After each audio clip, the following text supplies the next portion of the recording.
할렐루야. 할렐루야. 오늘도 우리를 사랑하시는 하나님께서 말씀으로 찾아오실 줄 믿습니다. 옆에 계신 분들과 이렇게 인사하겠습니다. 하나님께서 당신을 사랑하십니다. 하나님께서 당신과 함께 하십니다. 고백하겠습니다. 하나님께서 여러분, 요즘 정치도 연일 시끄럽고요. 경기도 참 쉽지 않고 어려운 것 같은데요. 그런데 요즘 계속 뉴스에 오르내리는 안타까운 소식이 있죠? 한 유명 가수가 음주운전을 하다가 뺑소니 사고를 내고 도망친 사건, 여러분 다 아시죠? 벌써 한 2주 정도 시간이 지난 것 같습니다. 그런데 술을 마시고 운전을 한 것도 아주 큰 문제인데 이보다 더 큰 문제가 무엇이었습니까?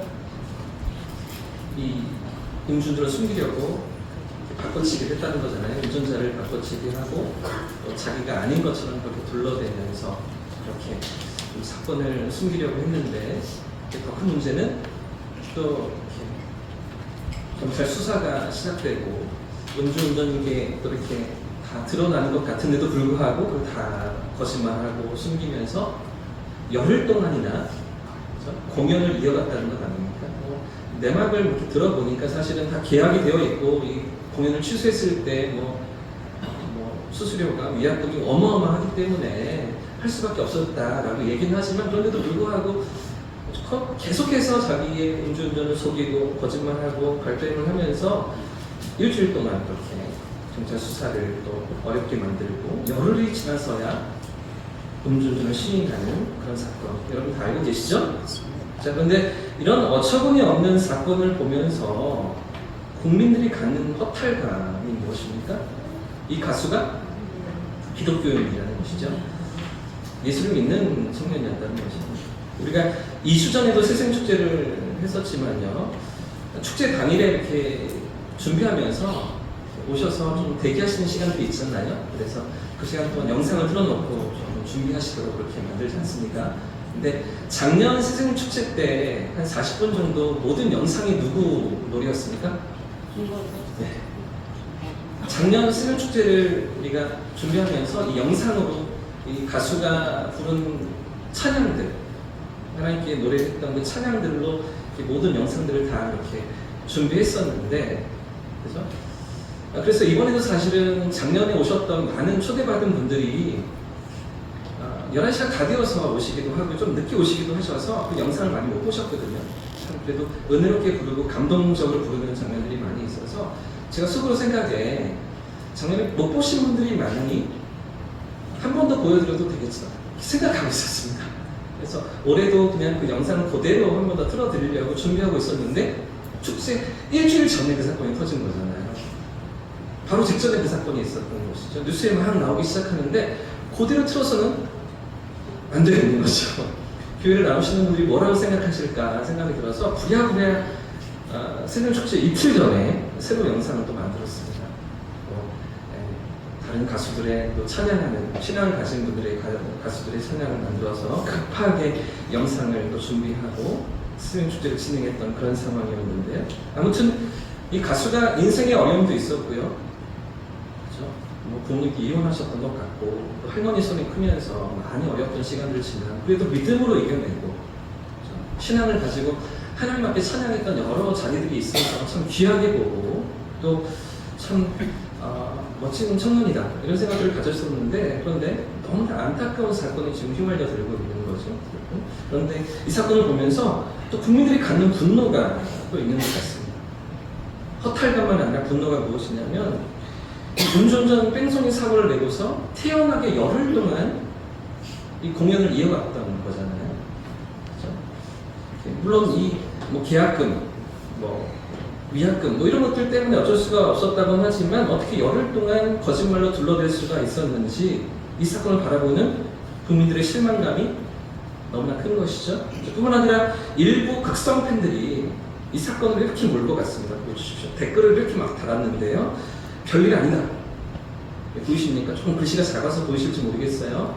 그렇게 큰일 아니다. 사실 조금만 시간이 지나면 큰 문제 없이 다 괜찮아질 거다.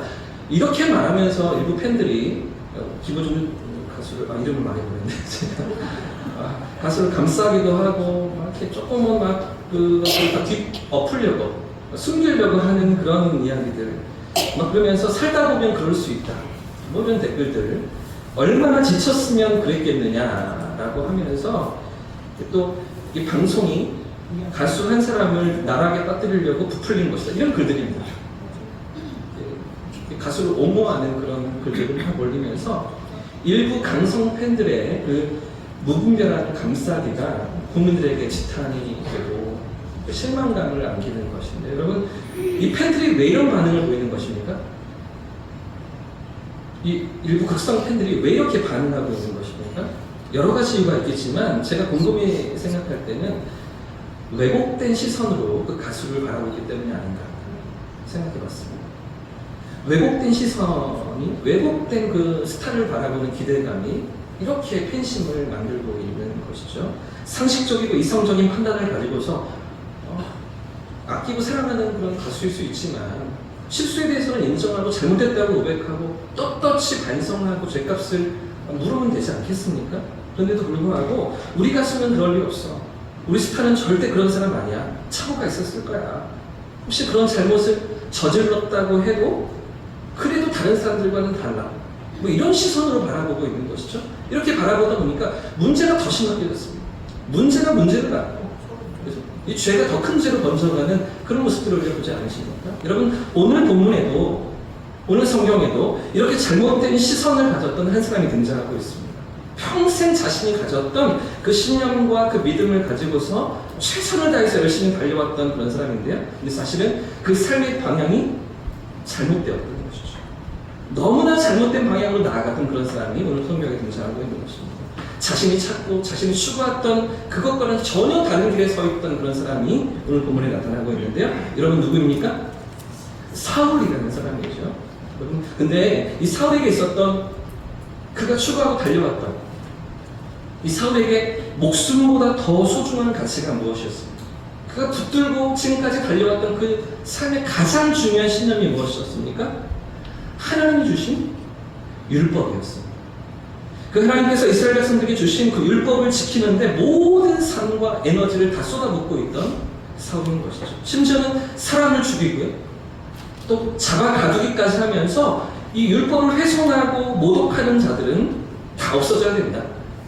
다 없애버리겠다. 이렇게 마음먹고 나서고 있는 그런 사울이었던 것인데 오늘 본문 위에 1절과 2절 말씀 1절과 2절 말씀 같이 한번 읽어보겠습니다. 시작. 사울이 주의 제자들에 대하여 여전히 위협과 살기가 등등하여 대제사장에게 가서 다메섹 여러 회당에 가져갈 공문을 청하니 이는 만일 그 도를 따르는 사람을 만나면 남녀를 막론하고 결박하여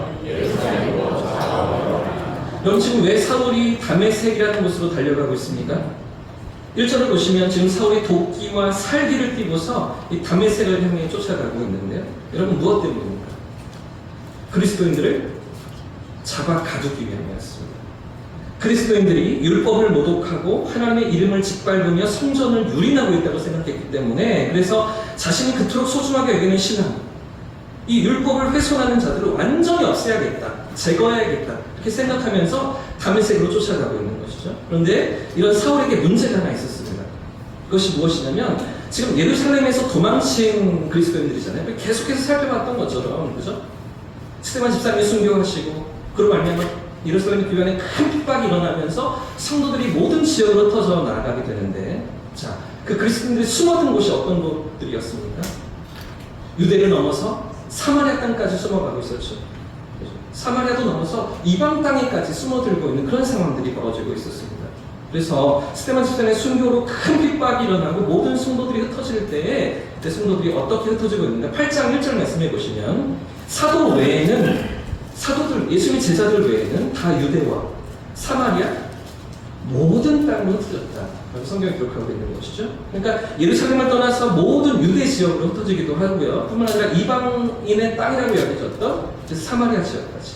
그리고 사마리아를 넘어서 더 먼 곳까지 도망치고 있던 상황인 것인데요. 근데 문제는 사울이 갖고 있었던 문제는 이제 그렇게 도망친 그리스도인들을 잡아 가두려고 하는 이 사울과 예루살렘 공회, 예루살렘 사내들의 공회가 유대 지역 밖에 대해서는 아무런 권한이 없었다는 거죠.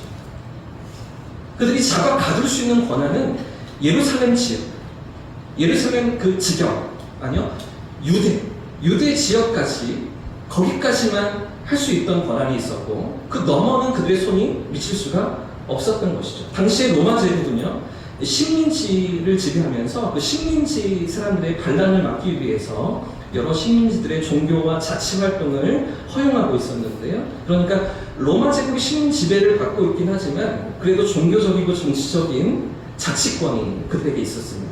유대인들에게도 있었던 것입니다. 근데 자치권이 어디까지라고요? 유대 지역까지는. 거기까지만 그 사내들의 공회에 유대 종교 지도자들의 권한이 미친다는 것이죠. 경우에 따라서는 체포도 할 수 있고요. 그죠? 그들의 어떤 잘못에 대해서 책임을 물을 수도 있는 그런 정치권이, 자치권이 유대인들에게 있었는데, 물론 사형권은 없습니다. 그러나 어느 정도 권한이 있는데 그 권한이 유대 지역을 넘어가지 못한다는 것이죠. 근데 그리스도인들은 유대 지역을 넘어서 도망쳤습니다. 그 먼 지역까지도 도망쳐 숨어 들어갔습니다.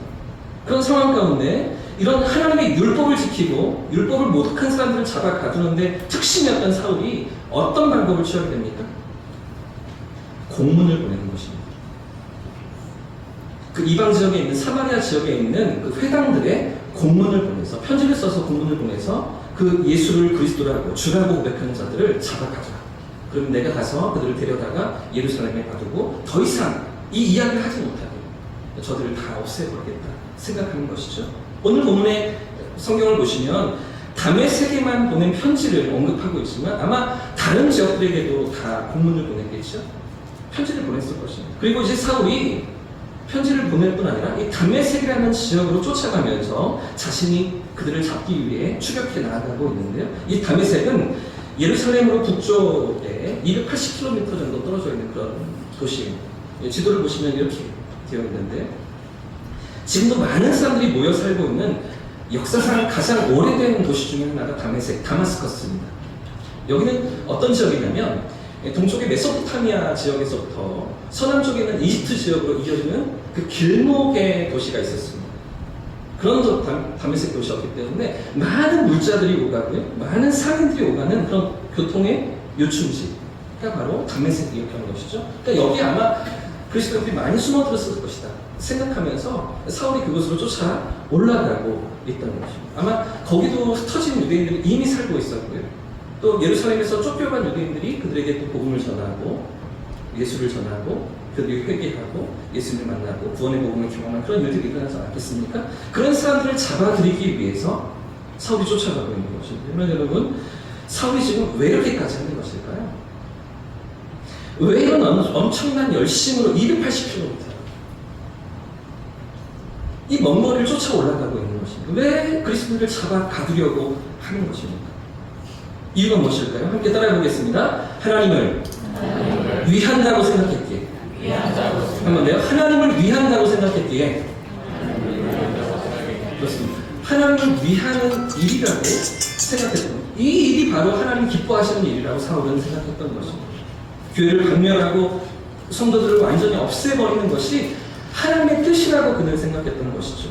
나중에 이 장면을 돌아보면서 다메섹으로 향해 가던 자기의 모습을 돌아보면서 사울이 이렇게 고백하는데, 사도행전 22장 본문입니다. 제가 읽어드리겠습니다. 나는 유대인으로 길리기아 다소에서 났고, 그러니까 로마 시민권을 가진 사람이라는 거예요.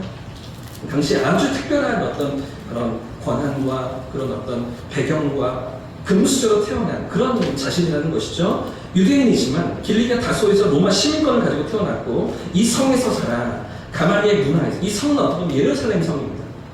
로마 시민권을 가졌는데 불구하고 예루살렘에서 자라면서, 그죠?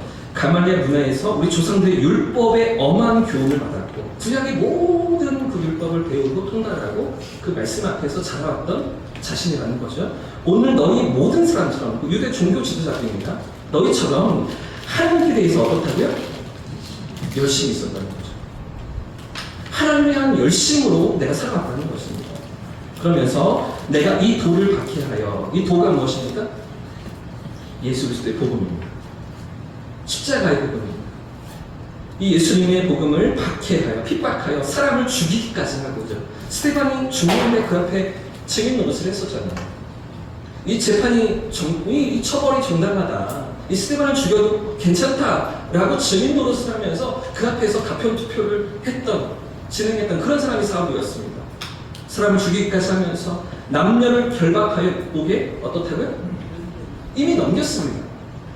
넘기고 있었습니다. 그리고 넘기기 위해서 다메섹으로 또 쫓아가고 있는 것이죠. 이것이 하나님을 위한 열심이라고 생각했던 거예요. 이게 하나님 기뻐하시는 뜻이라고 생각했던 것이죠.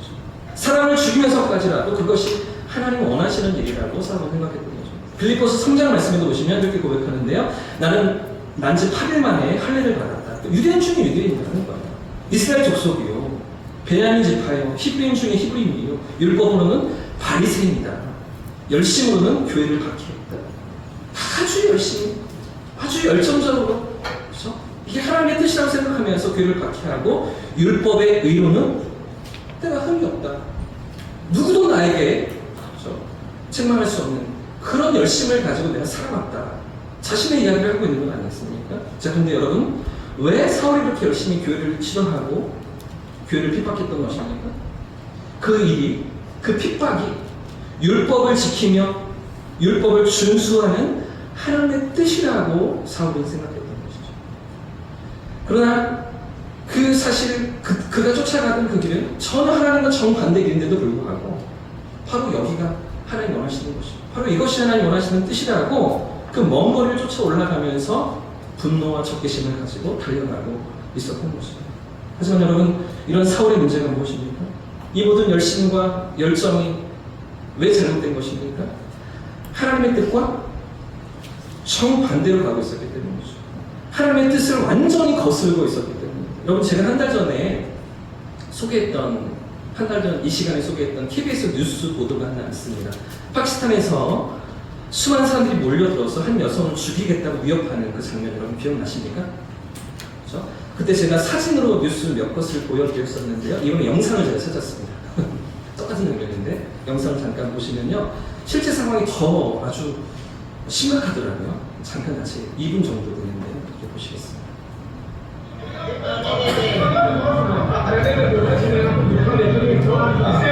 옷을 벗으래야죠. 네가 신이야. 네가 알라야. 총으로 다 죽이게.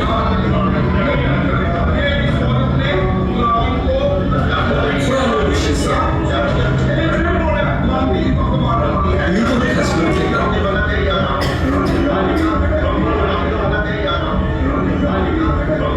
완전히 위축돼서 어떻게 할지 모르고 코너에 몰려있는 모습.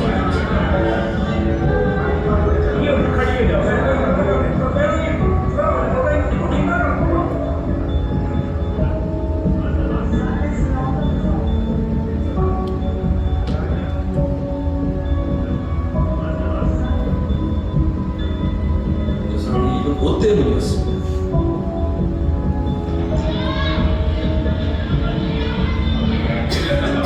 코란의 글귀로 옷을 만들어 입었다고 생각했던 거죠.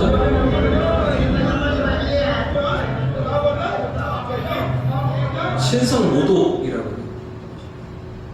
사실은 아랍어로 아름답다라는 단어, 삶, 인생 이런 단어를 쓰고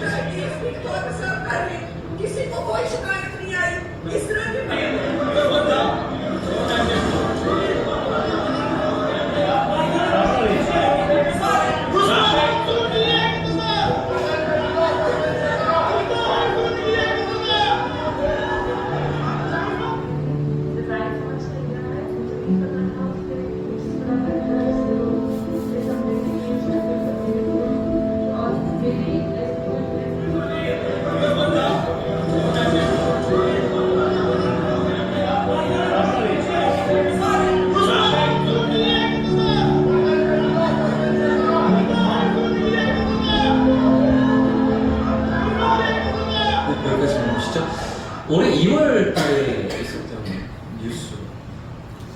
여러분, 지금 식당에 사람들이 몰려든 이유가 무엇이에요? 왜 이렇게 흥분하고 온 마을 전체가 지금 벌떼처럼 달라들고 있잖아요? 왜 그렇습니까?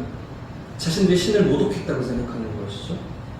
그 신을 모독하려고 의도적으로 이렇게 쓰여진 옷을 만들어 입었다라고 생각했던 거 아닙니까? 근데 사실은요, 영상에도 잠깐 나왔지만 완전한 오해로 불거진 일이었습니다.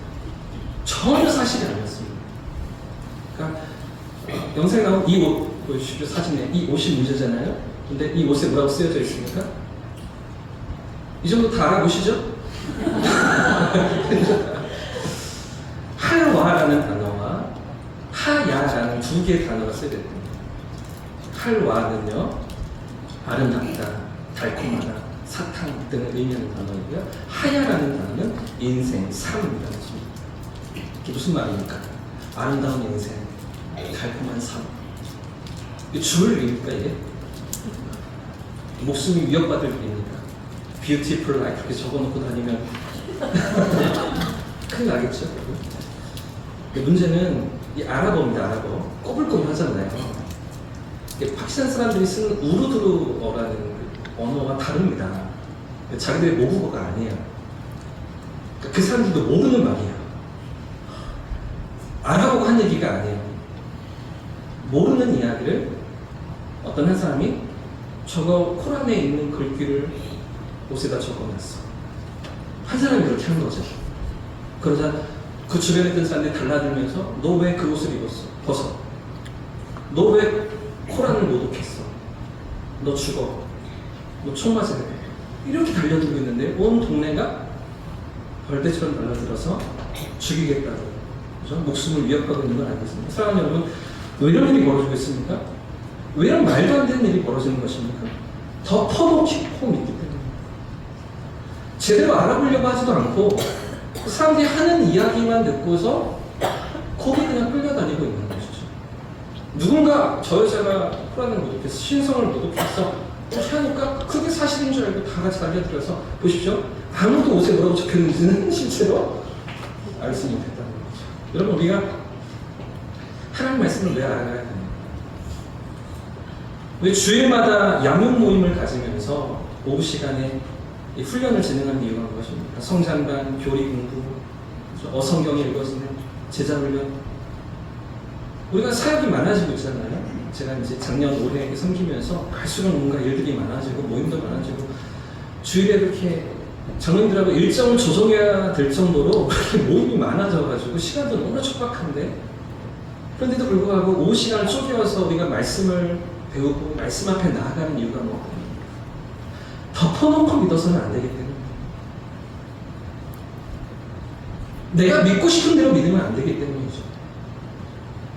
말씀에 뭐라고 하시는지, 하나님 말씀에 뭐라고 되어 있는지 그 진리를 알아가고 깨달아가야 하기 때문에 그렇게 하는 것 아니겠습니까?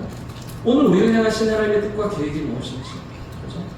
사울을 생각해 보십시오. 그 구약을, 그 율법을 너무나 잘 알고 통달하고 열심히 배웠다고 생각한 그 사울. 그러나 사실은 그 안에 담겨있는 하나님의 뜻, 모든 인생을 구원하시기 원하시고 만나주시기 원하시는 그 하나님의 구원 계획을 전혀 알지 못했죠.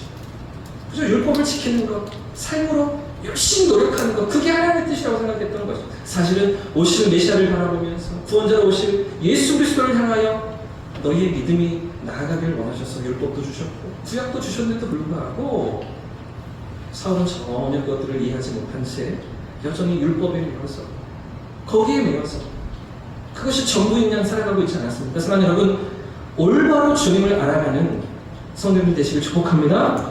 정확히 하나님의 뜻을 분별하는 저와 성도님들 되시길 축복합니다. 그러기 위하여서 성경을 알아가야 하는 것이죠.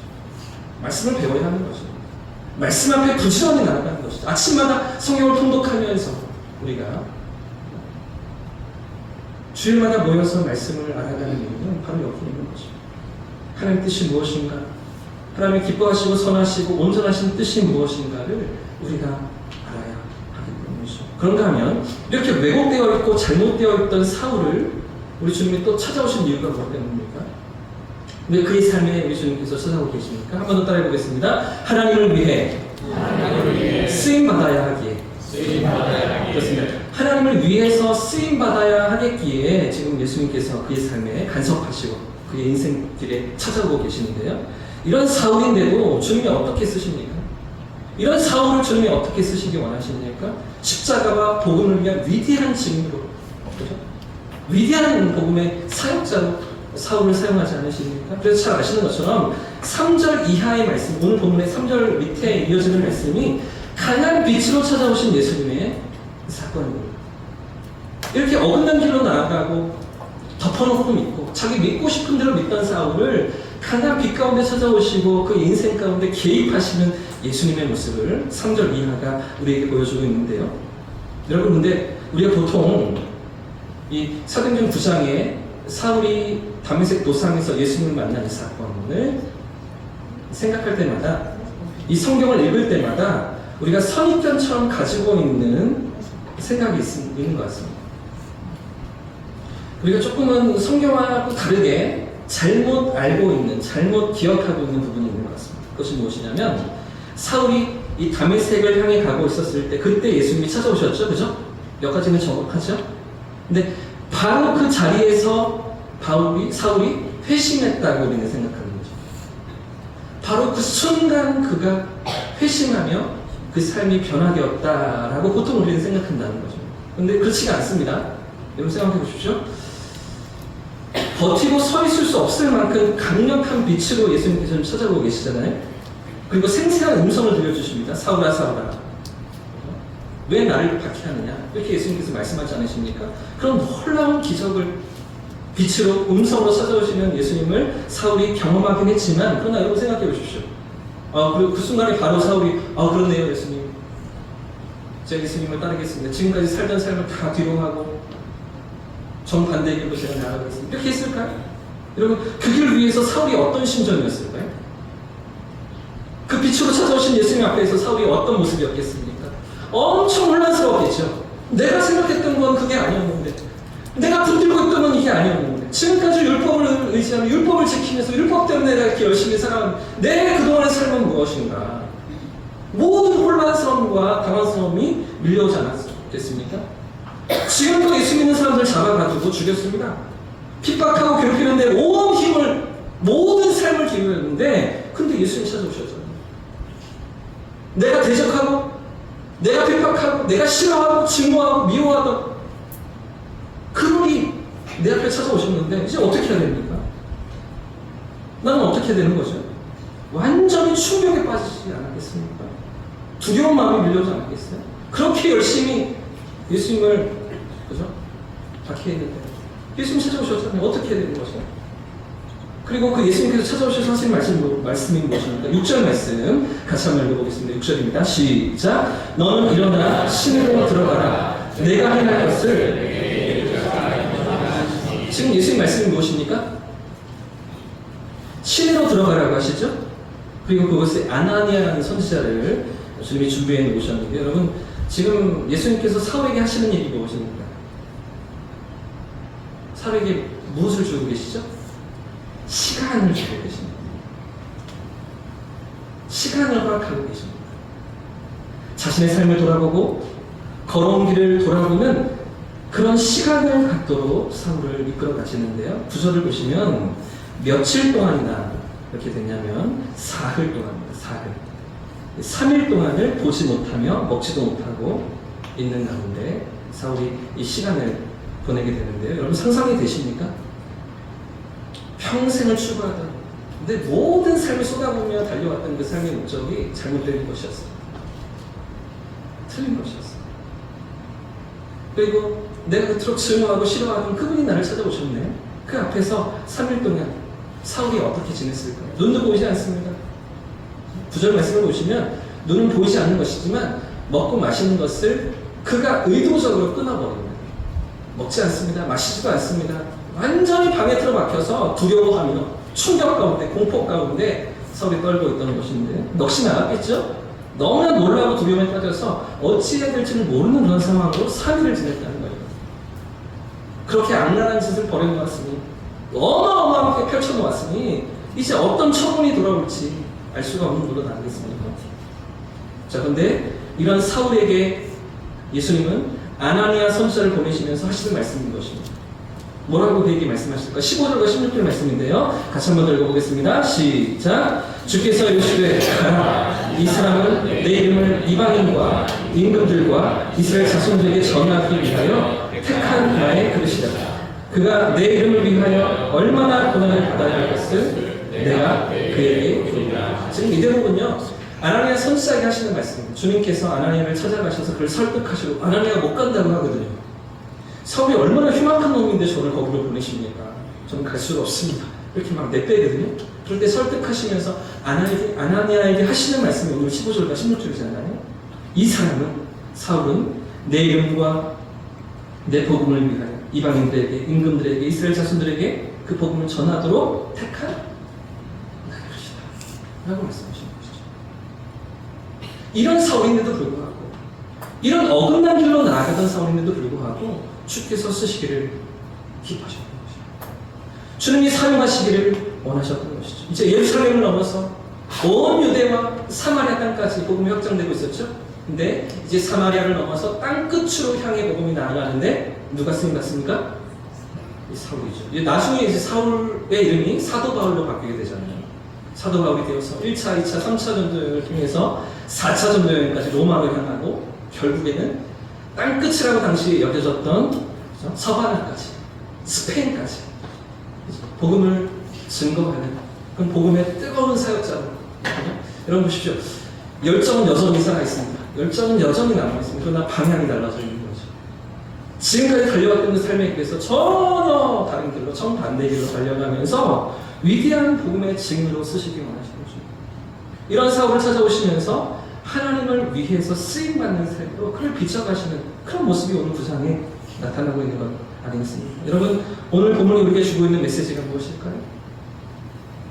지금 이 사울을 부르시는 사건을 통해서 우리에게 말씀하시는 것이 무엇입니까? 하나님께서 어떤 사람을 부르시고 누구를 통해서 당신의 역사를 이루어 가십니까? 이런 사울 같은 사람도 찾아오시고 사용하시는 것이죠. 할렐루야. 이렇게 어긋나 있고 정반대의 길로 나아가던 사람도 주님이 붙잡으시고 돌이키셔서 사용하셨다는 거죠. 여러분, 오늘도 주님은 어떤 사람을 통해 당신의 일을 이루십니까? 어떤 사람을 사용하십니까?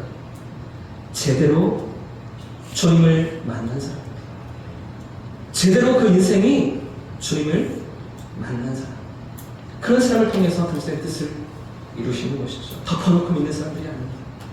내가 믿고 싶은 대로 믿는 것도 아닙니다.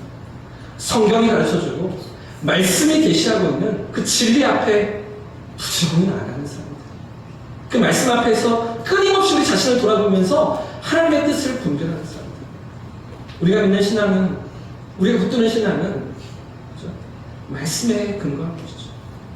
계시의 말씀 위에 우리의 신앙이 서는 것입니다. 그래서 우리가 우리 교회를 부를 때 대한예수교 장로회, 대형교회라고 말할 때 대한예수교 장로회라는 교단은요, 끊임없이 말씀으로 돌아가기를 추구하는 신학적인 정체성입니다. 한국 안에 또 우리 주변에 여러 교단들이 있잖아요. 성결교도 있죠, 감리교도 있죠, 순복음도 있죠. 여러 교단들이 있지만 우리 장로교회는, 그러니까 저와 여러분의 신앙은 끊임없이 말씀으로 개혁되는, 하나님 말씀 앞에서 우리 자신을 비춰보고 우리 잘못된 것들을 돌이키고 회개하고 주님의 뜻을 붙드는 그런 신앙의 정체성을 갖겠다고 고백하는 우리 이전의 모양인 거죠. 여러분, 오늘도 말씀 위에서 살아가는 저와 성도님들 되시길 축복합니다. 내가 믿고 싶은 대로 믿는 것이 아니에요. 덮어놓고 믿는 것이 아니에요. 그냥 20년, 30년 교회를 다녔으니 내 신앙이 괜찮겠거니 할 수 없는 것이죠.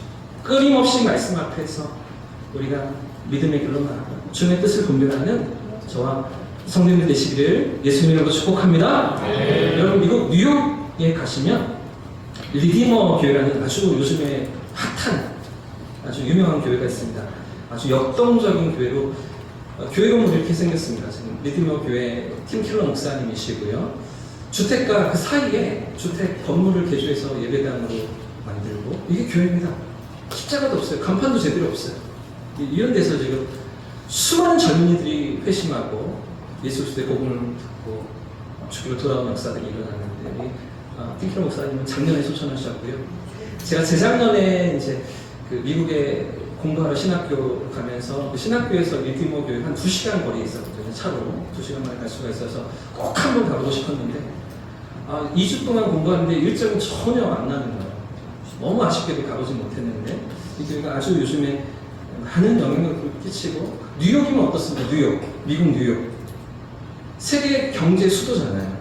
모든 문화가 여기서 다 시작되고 진행되고 그죠?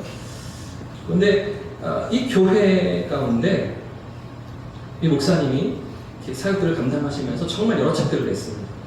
요즘 시대 가운데 교회가 어떤 모습이어야 하는가, 어떻게 복음을 세상 가운데 증거되는가. 뉴욕 한복판에서, 맨하탄 한복판에서 아무도 복음을 들을 사람이 없는 것 같은데 그 가운데 여전히 진리를 갈구하고 영혼의 길을 찾는 이들이 있다는 것을 알고 복음을 전하는 수많은 영혼들을 돌이키는 그런 목사님.